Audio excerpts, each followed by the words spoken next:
Industrial Talk is brought to you by Armis. Yes, you are in the digital transformation game. Yes, you need to find trusted companies, trusted individuals to help you along with that journey. The Armis platform delivers complete asset intelligence. You know what that means? Insights into your connected assets. You're in the digital transformation game, you have to have that insights into what is connected. Go to armis.com, find out more. You will not be disappointed. Also, AI Dash. AI Dash is on a mission to create a greener, cleaner, safer planet from space. AI Dash helps core industries become more resilient, efficient, and sustainable through the power of satellites and AI. Go out to ai-dash.com. Find out more.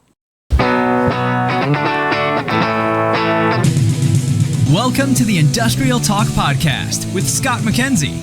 Scott is a passionate industry professional dedicated to transferring cutting-edge, industry-focused innovations and trends while highlighting the men and women who keep the world moving.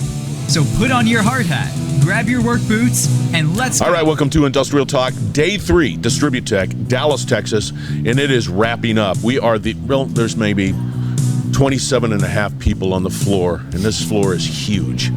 And so we just had, it's been an absolute blistering pace at this particular event, and you are joining Industrial Talk, the #1 industrial-related podcast in the universe. Ty, it's backed up by data. So don't even come to me and say, Scott, that doesn't make sense. It's data. It's science. All right. And once again, you have joined the ever-expanding industrial ecosystem of problem solvers. In the hot seat, we've got Ty Roberts. Itron is the company. We're going to be talking about community involvement. And I like that. That's a dead sexy conversation.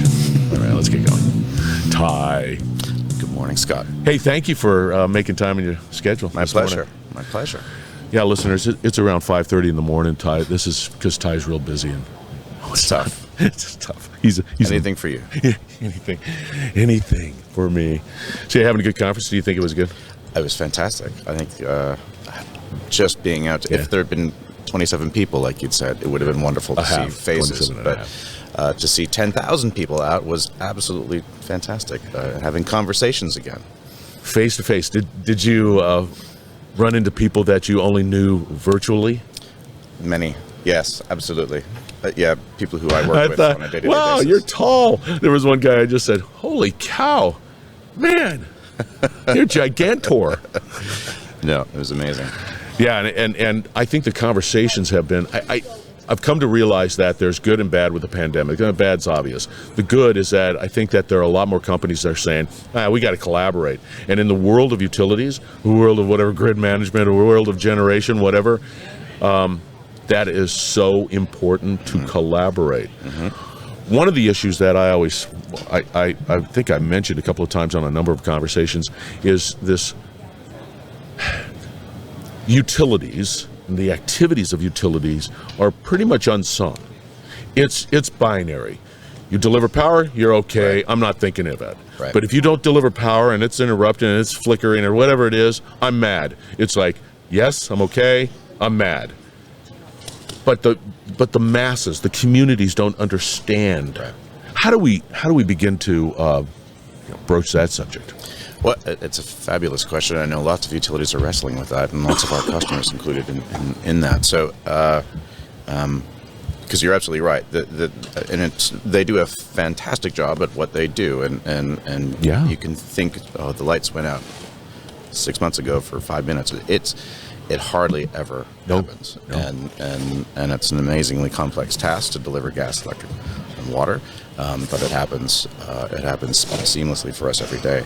I think where we've had a number of conversations with utilities and on especially in sort of the industrial IoT space is what utilities have a real expertise at is managing large, complex systems that deliver services outside and broad span their entire community or communities. And managing and maintaining that infrastructure is a real expertise that utilities have. And I did a fireside chat a couple of days ago with Sam DuPont from Baltimore Gas and Electric talking about this very thing where being able to leverage that experience and expertise, and utilities are trusted to do that. What other things can the utility provide to their community beyond just sort of their core business and their core commodity that they deliver? So we know that many of our customers are working within their communities to provide other services like smart lighting, like sensing. Flood sensing was one that Sam talked about a fair bit, but other things that involve connected solutions and bringing data back into a back office and processing and then sending that data to somewhere else and integrating to other police forces and other first responders, other parts of sort of the full community infrastructure. And this is something that utilities are good at.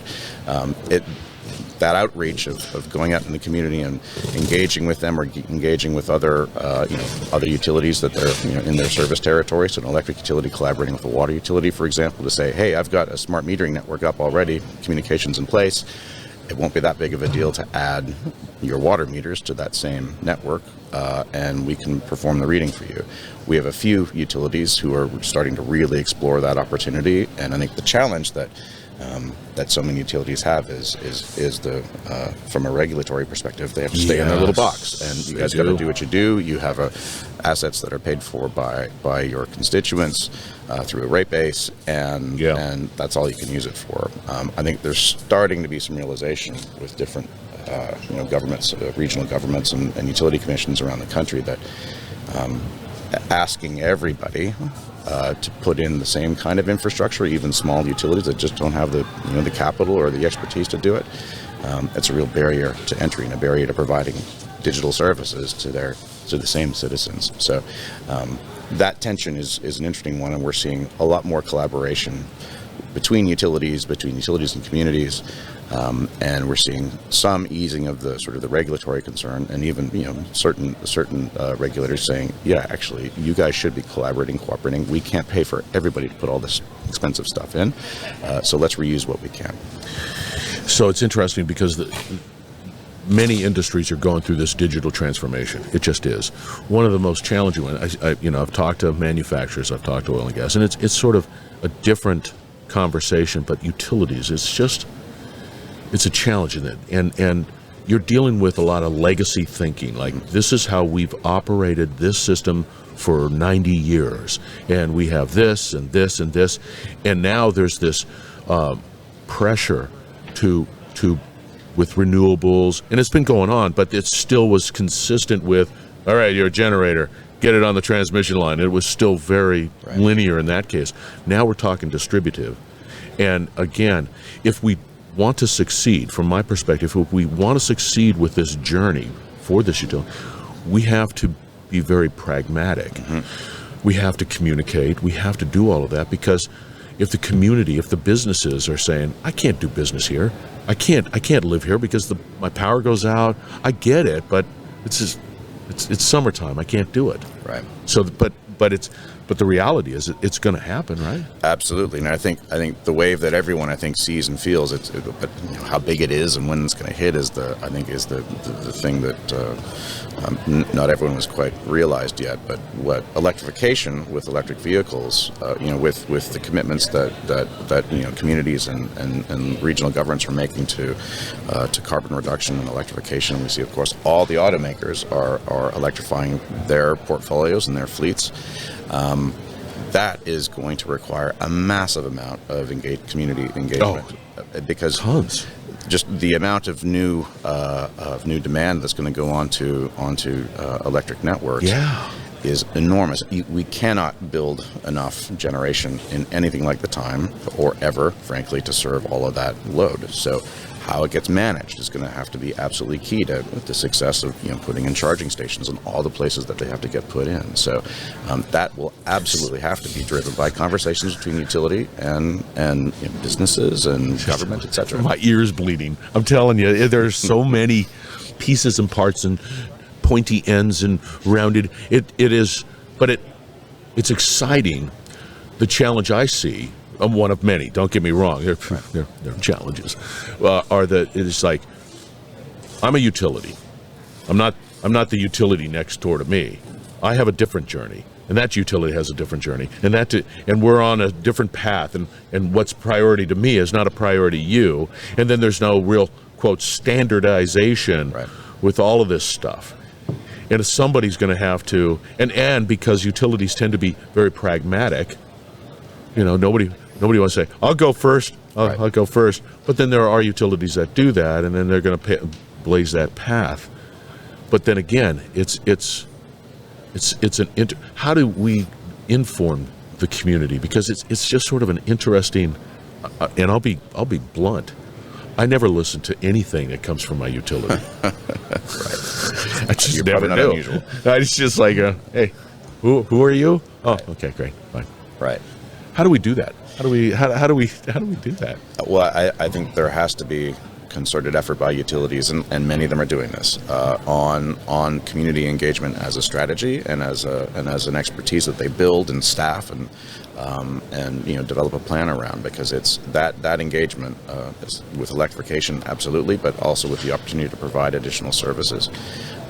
It's very real and it's tangible, and they do have an expertise that can be leveraged. So, but going into the community, I think not being seen as the sort of the big bully, and here's that's right. We're going to do this our way, and you're a ratepayer. Oh. Right, but understanding the problems the community is having, how can we solve this for you? And here's some options that we have. But that's and again, Sam from BG&E described it really well. Is that you have to come in with 80% of the solution, but not 100%, because you have to have room to tweak it and adjust it, because communities have different needs, and that's interesting. And you have to be collaborative, but you also can't come in with a blank slate and say, all right, where do we begin? Yeah. There will be a massive flatlining of exactly what. But what I do see, and I think that it's going to take time, but the old way of thinking is that I deliver power, I do it reliably, I do it safe, and that's my role and responsibility. There it is. But now I think the community as a whole is becoming more comfortable with sort of cafeteria type approach to business and everything. So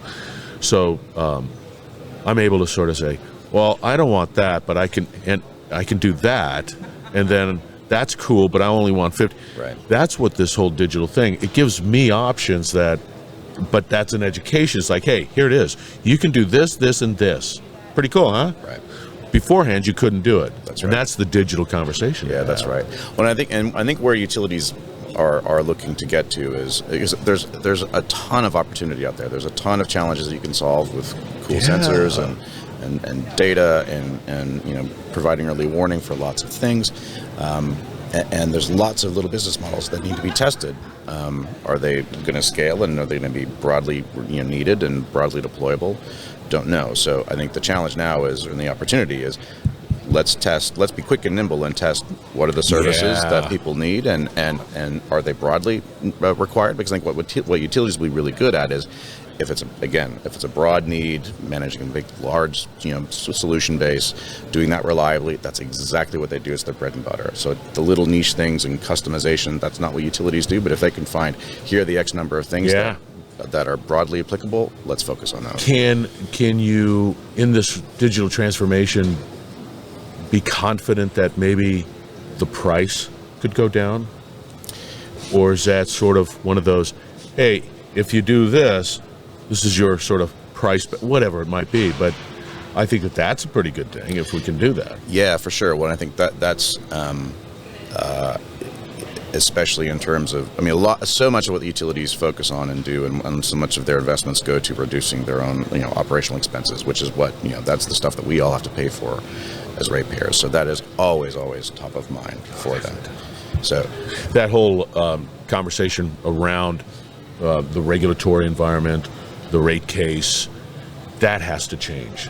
And when you said nimble, I'm thinking to myself, nope, I never said utility nimble in the same sentence. It's just, but it has to happen. And then when you start talking about the regulators, they have to rethink it. That's right. They have to figure out whatever that needs to be. That's right. Those are tough. It is tough. It's tough, man. Tough stuff. How do people get a hold of you, Ty?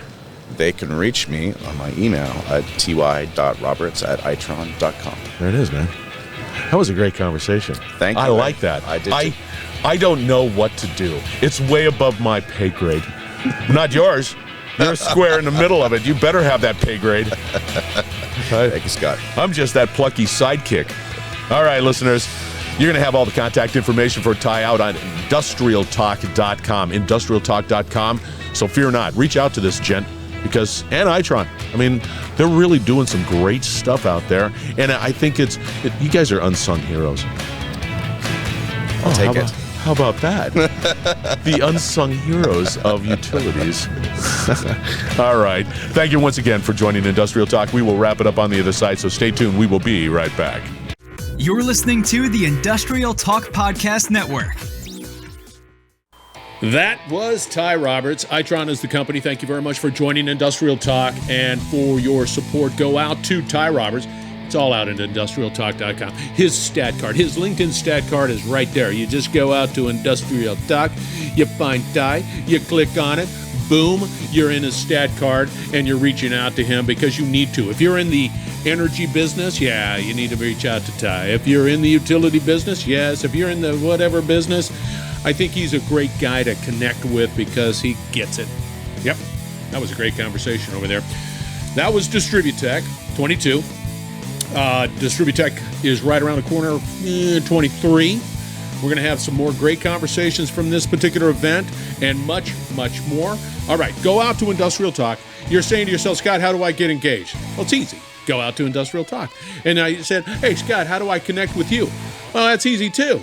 You just go out. You can go to my LinkedIn stat card right there and you can reach out to me. Either way, we need to tell your story. If you're in industry, absolutely tell your story. And if you're solving problems and you can help people solve problems, companies, manufacturers, you name it, we need to talk to you. And we'll just feature you out on Industrial Talk, the #1 industrial-related podcast in the universe, backed up by data. All right. Thank you once again for joining. Thank you for your support. Be bold, be brave, dare greatly. I say it all the time because you are. Hang out with people like Ty and you're going to change the world, which you are. So thank you very much. We're going to have another great conversation shortly, so stay tuned.